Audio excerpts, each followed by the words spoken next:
Mas afinal, Nutri, o que comer para ter menos surto na esclerose e na neuromielite óptica?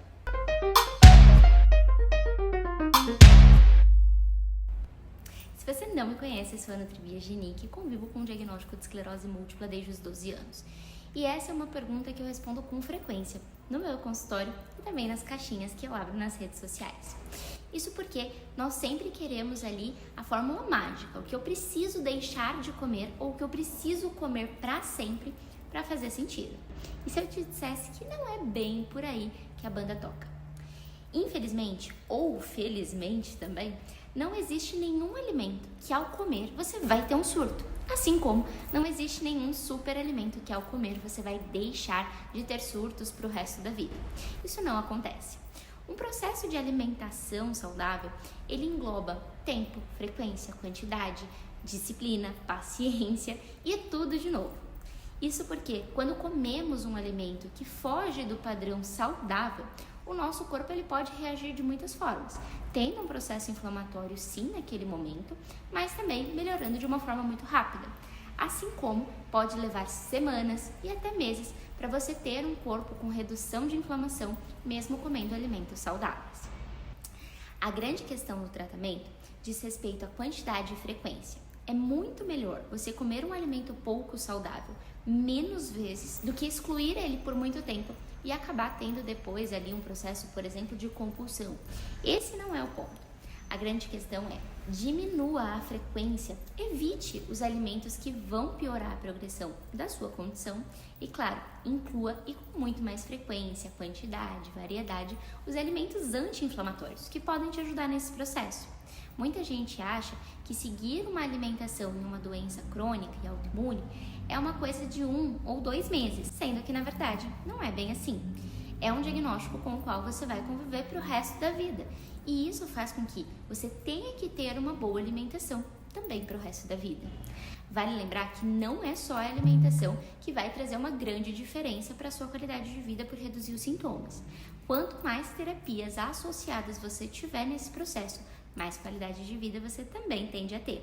Por exemplo, associar a boa alimentação à medicação adequada para a sua condição, ao exercício físico, ao gerenciamento de estresse, à terapia, a realizar atividades e hábitos prazerosos que diminuam ali o seu estresse, o nervosismo do dia a dia, também tende a ajudar e muito a você ter mais qualidade de vida. Eu realmente adoraria vir aqui te dizer que existe um super alimento que você pode comer e não vai mais ter surto da esclerose ou da neuromielite. Mas isso seria uma grande mentira e estaria induzindo você ao erro, porque realmente isso não existe. O que eu tenho mais aprendido ao longo de todos esses anos com o diagnóstico é que quanto melhor é o meu hábito alimentar, o que eu como na maioria das vezes é o que vai influenciar, impactar positivamente a minha qualidade de vida ou não, né? Se eu tiver um hábito alimentar ali pouco saudável, rico em alimentos ultraprocessados, gorduras saturadas e etc., consequentemente eu vou ter mais sintomas e, óbvio, pior qualidade de vida. Então, ao invés de ficar tentando buscar o que é comer ou não comer, qual alimento específico deixar de comer ou incluir, lembre-se, o padrão, a frequência, a rotina vai influenciar e impactar muito mais a sua qualidade de vida.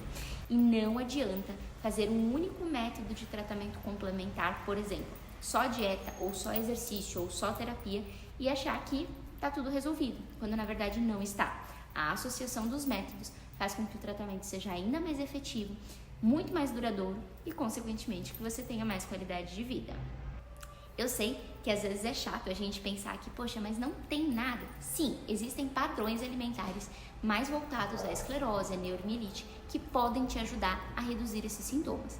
Mas você comer uma única ou 2 vezes ali na sua vida não vai fazer a diferença. Esse é o ponto que eu quero chegar com você. Frequência e quantidade faz mais sentido do que pensar em excluir ou comer um determinado alimento por um tempo. Até porque a gente sabe que, por ser uma doença aí crônica, a gente vai conviver com ela pro resto da vida. Então lembre-se, quanto mais cedo você aprender a se alimentar, mais fácil vai ficar o seu tratamento. Porque quando você gera um hábito, tudo fica mais fácil. Mas compartilhe aqui comigo nos comentários. Quando você pensa em uma alimentação para não ter mais surtos, você achava que existia algum alimento que poderia evitar realmente isso? Ou não? você acredita também, assim como eu, sobre a questão da progressão estar muito mais associada a um processo onde o padrão é mais inflamatório? Me conta a sua opinião e também a sua experiência com relação à alimentação junto com o seu diagnóstico.